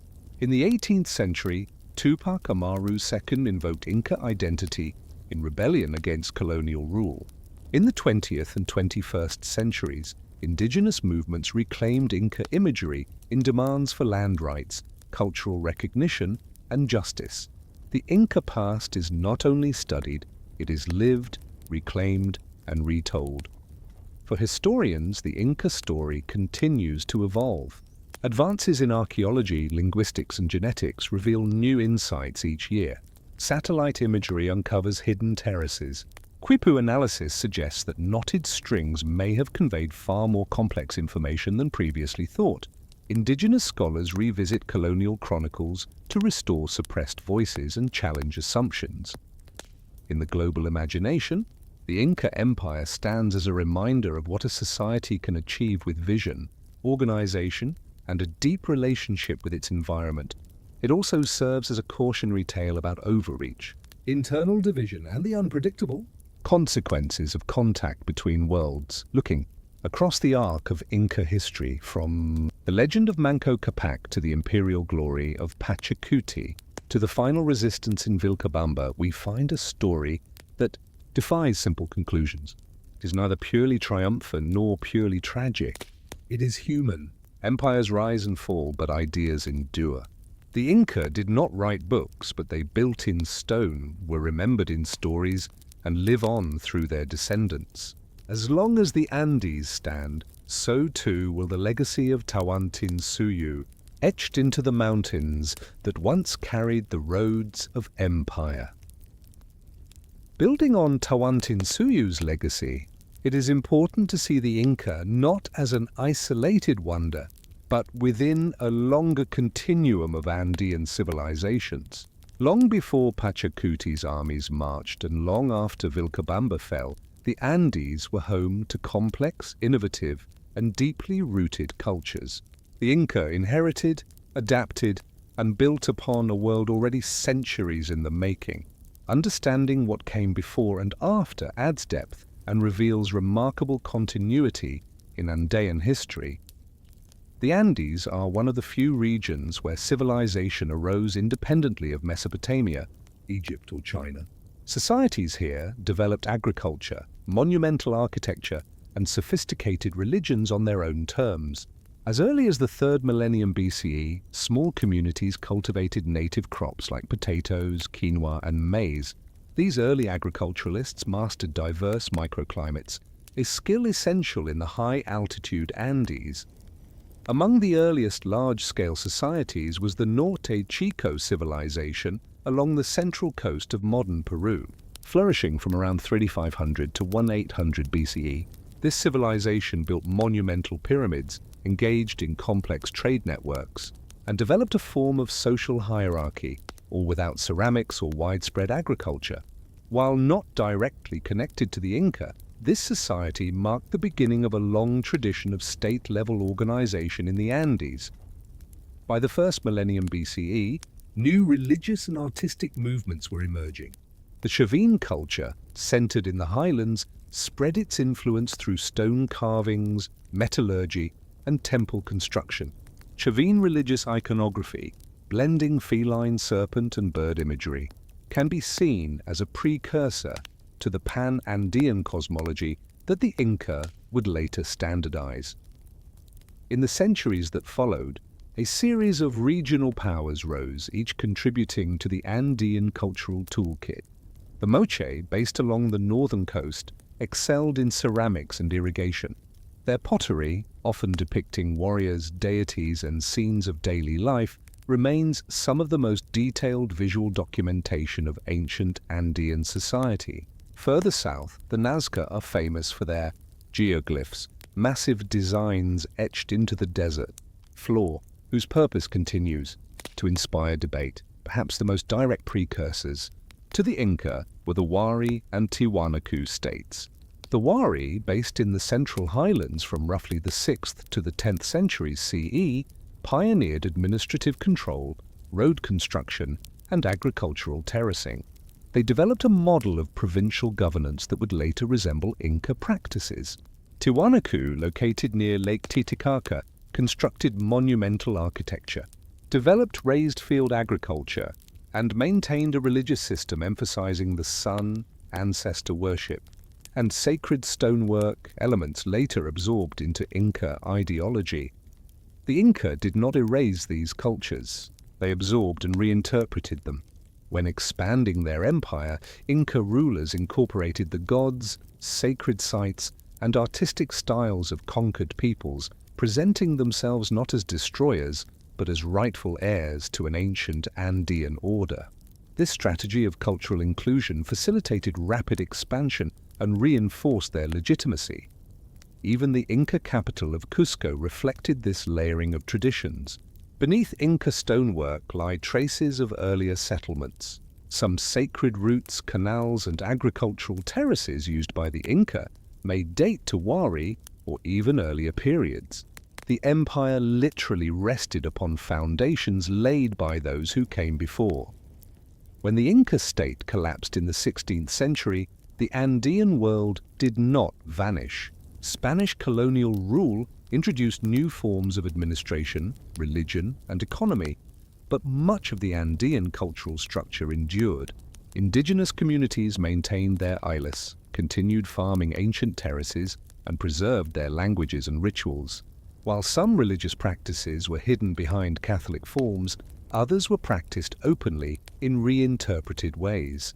Colonial officials often relied on the same local structures the Inca had used, collecting tribute from Ayllus, appointing native leaders as intermediaries, and repurposing the Inca road system. In many cases, colonial Peru was a hybrid order, Spanish in name, but Andean in daily life. This continuity helps explain the strength of resistance movements in later centuries. Leaders like Tupac Amaru Deskindu were not inventing identity from scratch. They drew from living traditions that had never disappeared. Their calls for justice and restoration were grounded in real memories, real communities, and practices that had survived long after Cusco fell. In the modern era, this long view of Andean history has inspired both scholarship and activism. Anthropologists, linguists, and archaeologists have highlighted the sophistication of pre-Inca societies, challenging Eurocentric assumptions that equated civilization solely with writing or urbanization. Indigenous scholars and leaders emphasize continuity, not loss, arguing that Andean culture is not a relic, but a dynamic and evolving force. In countries like Bolivia, where indigenous peoples form a majority, this perspective informs politics, education, and national identity. Movements recognizing indigenous languages, land rights, and traditional knowledge draw strength from the enduring legacy of cultures that shaped the Andes long before the Spanish arrived. The Inca, then, were both an apex and a link in a much longer chain. They built the greatest empire the Andes had ever seen, but they did so by standing on the shoulders of those who came before. And after their empire fell, the Andean world persisted, adapted, and resisted through centuries of change. Having traced the long arc of Andean civilization and its continuity before and after the Inca, it is worth pausing to examine one of the most remarkable aspects of the Inca Empire, its mastery of engineering and innovation. While the grandeur of Inca cities and the beauty of their architecture have drawn global admiration, these accomplishments were rooted in deeply practical systems designed to meet the challenges of geography, climate, and scale. The Inca were not only builders of stone, they were architects of a complex, interconnected, and sustainable society. At the heart of Inca engineering was the Andean landscape itself. Unlike the flat plains or river valleys that shaped many other ancient civilizations, the Andes presented steep slopes, seismic activity, and extreme variation in elevation and climate. Yet rather than bending the mountains to their will, the Inca adapted to them, turning vertical terrain into opportunity through ingenuity and precision. One of the most iconic features of Inca innovation was their extensive use of agricultural terraces known as andines. These stepped platforms carved into hillsides served multiple purposes. They prevented soil erosion, maximized arable land in otherwise inhospitable terrain, and regulated moisture and temperature, creating microclimates that supported diverse crops. Many terraces were engineered with layers of stone, gravel, sand, and soil to ensure drainage and prevent landslides. In regions like the Sacred Valley and Ollantaytambo, some terraces remain in use today, a living legacy of Inca agricultural science. The knowledge embedded in their soil chemistry, irrigation, and climate management was accumulated over generations through observation and experimentation. Water management was another pillar of Inca engineering. The highlands of Peru include both arid zones and flood-prone areas, making water control essential for agriculture and urban life. The Inca developed sophisticated canal systems to divert, distribute, and conserve water. Some canals extended for dozens of kilometers, built with gentle gradients to ensure smooth flow.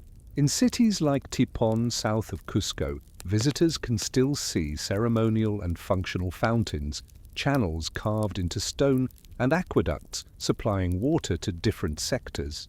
These systems often incorporated symbolic and religious elements, reflecting water's dual role as a practical resource and spiritual force.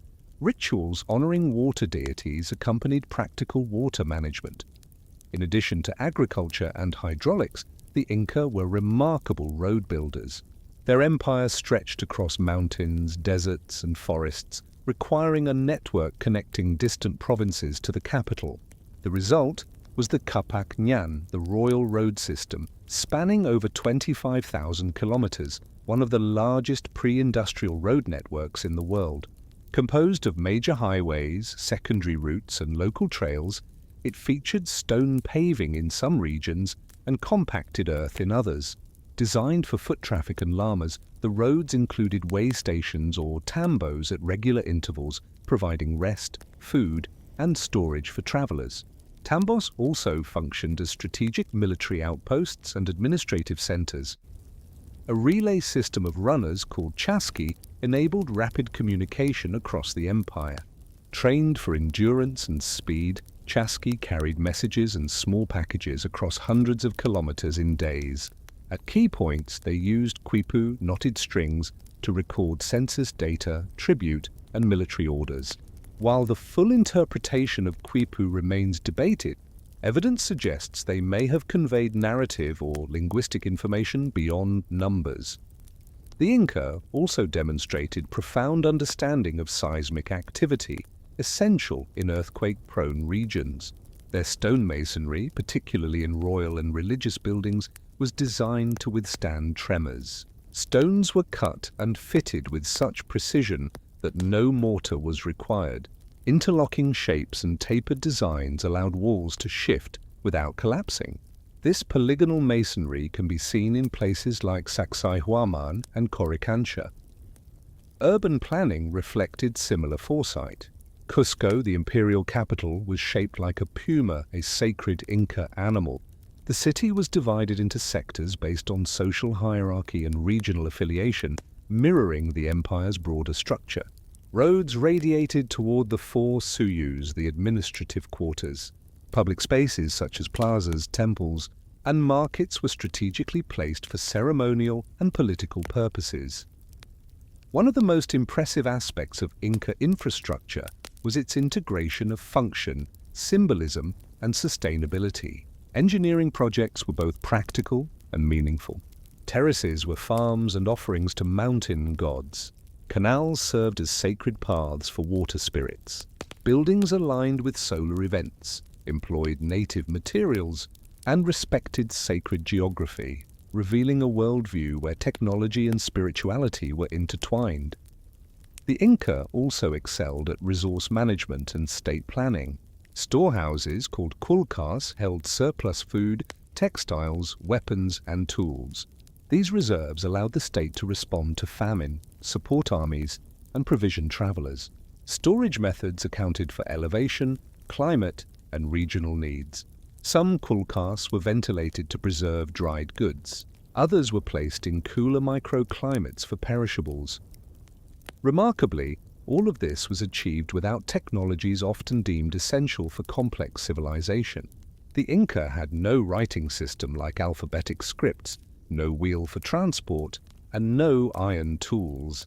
Yet they constructed cities in the clouds, terraced mountainsides, and moved massive stones without beasts of burden or pulleys. Their success relied on collective labor, empirical knowledge, and centralized planning, mobilizing thousands for public works. The meter system, though coercive, enabled large-scale projects without money. At its best, it combined social cohesion with technical achievement. At its worst, it imposed heavy burdens on subjects. After the Spanish conquest, many engineering practices were disrupted, abandoned, or repurposed.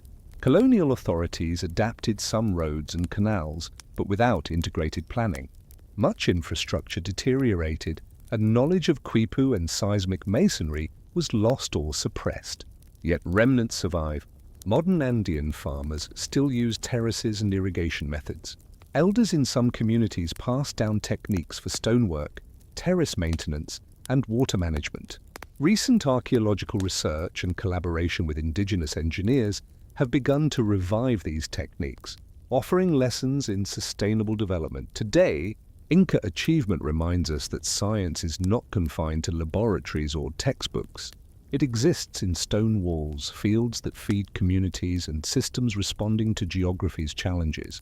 The Andes may seem an unlikely place for an empire, but the Inca proved that with innovation, cooperation, and respect for the environment, even the highest mountains can be made home. Behind the roads, palaces, and bureaucracy were millions of ordinary people, farmers, weavers, builders, soldiers, priests, and artisans, whose daily routine sustained Tawantinsuyu. To understand the empire fully, we must enter their world and see what life under Inca rule meant. At the heart of Inca society was the Ayllu, an extended kinship group functioning as a unit of social, economic, and spiritual life. An Ayllu was more than a family. It was a community sharing land, labor, and responsibility. Each Ayllu worked collectively, paid tribute to the state, and cared for members in times of hardship. Membership in an Ayllu-shaped identity, from clothing and speech to marriage partners, and religious practice. Each Ailu had a specific location, often tied to ancestral lands and sacred sites known as huacas. These places, whether mountain peaks, springs, rocks, or trees, were considered spiritually significant and honored through offerings and ceremonies. The Inca did not abolish Ailes when expanding their empire. Instead, they integrated them into the broader imperial structure. Ailes were expected to contribute to the mita system, the labor tax that formed the foundation of the Inca economy. Rather than paying in currency, individuals worked for the state for part of the year, building roads, farming state lands, serving in the army, or assisting with religious festivals. The mita was designed to ensure mutual support. The state, in turn, provided food during scarcity, organized storage systems, and maintained infrastructure that benefited the entire population. While the system could be burdensome, particularly during overwork or military campaigns, it also created a sense of shared purpose and centralized organization.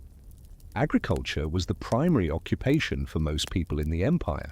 The Inca cultivated a wide variety of crops adapted to different ecological zones. In the highlands, potatoes, oke, and quinoa were staples. In lower valleys, maize, beans, and chili peppers thrived. In coastal and Amazonian regions, fruits, cotton, and coca leaves were grown. Terraces expanded cultivable land and protected it from erosion. Irrigation canals directed water to fields, and calendars based on solar and lunar cycles guided planting and harvesting. Tools were simple, wooden and stone implements, but farming was highly organized. Plots were divided between the state, the sun, temple lands, and the community.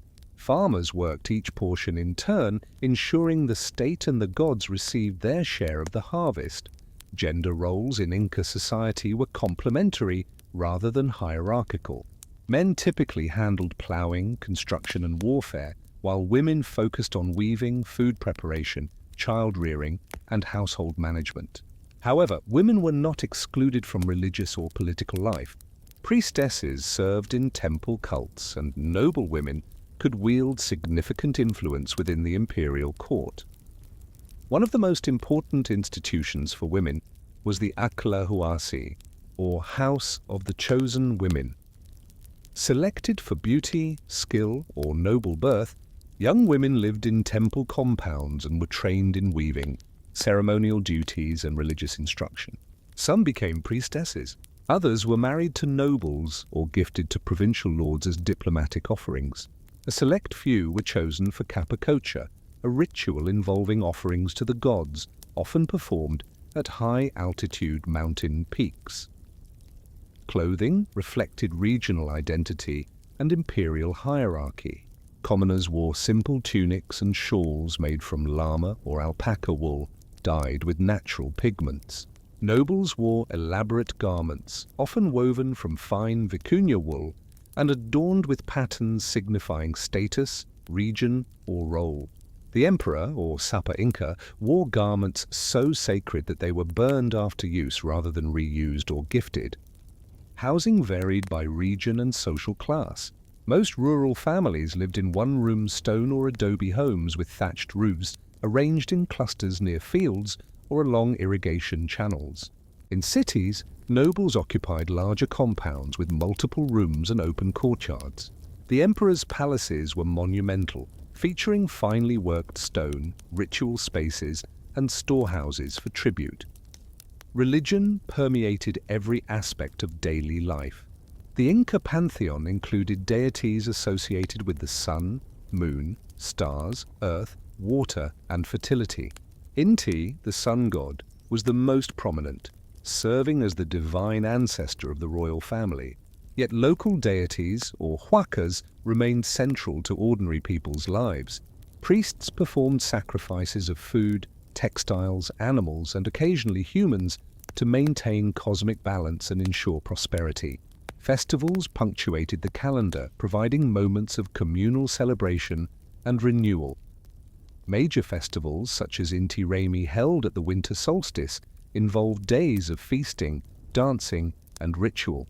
Local celebrations aligned with agricultural cycles, including music, dance, and offerings. These gatherings reinforced social bonds and cultural continuity. Education was informal for most, but institutionalized for the elite.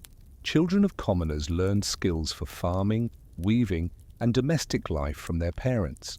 Sons of nobles attended specialized schools in Cusco, studying religion, military training, history, and the use of quipu. These students were groomed for roles in administration or the priesthood. The empire had no written script, but oral tradition played a crucial role in preserving knowledge. Amautas, or wise men, memorized and recited history, genealogy, and moral instruction using poetry, proverbs, and songs to teach values and maintain continuity across generations. Justice was administered by local curacas under supervision from higher officials. Laws emphasized social harmony and were enforced through a hierarchy of punishments, from public shaming to exile or execution for severe crimes. Theft, laziness, and disrespect toward the Sapa Inca were considered especially serious. Despite harsh penalties, the system aimed at order rather than punishment, with community accountability playing a key role. In moments of crisis, such as droughts, natural disasters, or crop failure, the empire mobilized its storage system. Granaries filled with freeze-dried potatoes, maize, and salted meat ensured famine was rare. This preparation reflected administrative capacity and a commitment to welfare embedded in imperial philosophy. What emerges is a society both tightly organized and deeply communal. Inca rule could be demanding, especially in labor demands and ideological enforcement, but it also offered stability, infrastructure, access to food, security, and social identity. Having traced the empire's rise, achievements, resistance, and enduring cultural presence, we arrive at the living frontier of Inca history. The story of Tawantinsuyu does not end in ruins or textbooks. It continues in modern identities, national narratives, and political struggles across the Andes and beyond. The Inca are not only a subject of historical study, but a symbol invoked to define culture, assert rights, and imagine alternative futures. In modern Peru, Bolivia, Ecuador, and parts of Chile and Argentina, indigenous peoples form a significant portion of the population. Many speak Quechua or Aymara as a first language. Many live in Ayllu-based communities that, while transformed by centuries of colonialism and capitalism, retain echoes of Inca social organization. Their festivals, agricultural techniques, and local governance carry layers of inherited wisdom. The 20th century witnessed a shift in how the Inca were perceived. During much of the colonial and early Republican periods, Inca history was viewed through a Spanish or European lens, often romanticized, distorted, or dismissed. Over time, as nationalist movements emerged and scholars incorporated indigenous perspectives, the Inca came to be seen not only as a symbol of past glory, but as a foundation for modern Andean identity. In Peru, the image of the Inca is omnipresent. Statues of Pachacuti stand in city squares. Inti Raymi is reenacted in Cusco each year with elaborate ceremony. School children learn about the Sapa Inca and the four Suyus as foundational elements of national heritage. The rediscovery of Machu Picchu helped solidify this narrative, presenting the Inca not as a forgotten people, but as a source of cultural pride and tourism revenue. Yet this celebration of the Inca past is not without contradiction. While Inca symbols are displayed publicly, many indigenous communities continue to face systemic discrimination, economic marginalization, and limited access to education and political representation. The romanticized Inca, adorned in gold atop pristine terraces, can become a symbol stripped of political and human context. This tension has fueled indigenous movements across the Andes. In Bolivia, the election of Evo Morales, an Aymara coca grower and union leader, as president in the early 21st century, marked a major shift. Morales positioned himself as a voice for indigenous peoples, emphasizing Andean cosmology, values, and symbols in governance. His administration adopted the huifala, a multicolored flag of indigenous Andean groups, alongside the traditional Bolivian flag. Morales' discourse often evoked the Inca past, not to recreate the empire, but to reclaim sovereignty and dignity rooted in indigenous heritage. The Inca were reimagined as ancestors of a long-suppressed majority, their memory a source of legitimacy in struggles over land, resources, and cultural identity. In Ecuador, similar movements protect indigenous land rights and cultural autonomy, drawing inspiration from deep histories of the Andean highlands. Quechua-speaking communities assert their rights to ancestral territories, defend water sources, and resist extractive industries threatening their ecosystems. In these contexts, the Inca past becomes a backdrop to living struggles, mobilized as part of ongoing resistance. Internationally, the Inca story has captured imagination through literature, film, and scholarship. Writers and artists have drawn on Inca themes to explore memory, colonization, and survival. Scholars have re-examined colonial chronicles, conducted archaeological excavations, and analyzed quipu with digital tools. Each year brings new insights into Inca governance, astronomy, environmental management, and more. Museums worldwide house Inca artifacts, often sparking debates over repatriation and ownership. The case of Machu Picchu artifacts, long held by Yale University and returned to Peru, highlights tensions between institutions possessing historical objects and the communities from which they came. These debates concern power, history, and the right to tell one's story. At the grassroots level, Andean communities express their heritage through rituals, crafts, and oral history. Farmers still cultivate Inca crops on terraces. Weavers produce textiles using ancient patterns. Elders pass on myths that, though altered by time, preserve the essence of Inca cosmology. Efforts to preserve and revitalize indigenous languages have accelerated in Peru and Bolivia.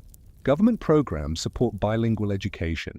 Quechua and Aymara radio stations, newspapers, and cultural initiatives bridge generations and create space for indigenous voices. These are not mere revivals, they are continuations of traditions that never entirely disappeared. There is also growing interest in Inca knowledge systems for contemporary challenges. As climate change threatens water and food systems, scientists and policymakers turn to traditional Andean practices, crop diversification, water channeling, and seed preservation. Inca engineering, once a historical curiosity, is now a model for sustainable adaptation.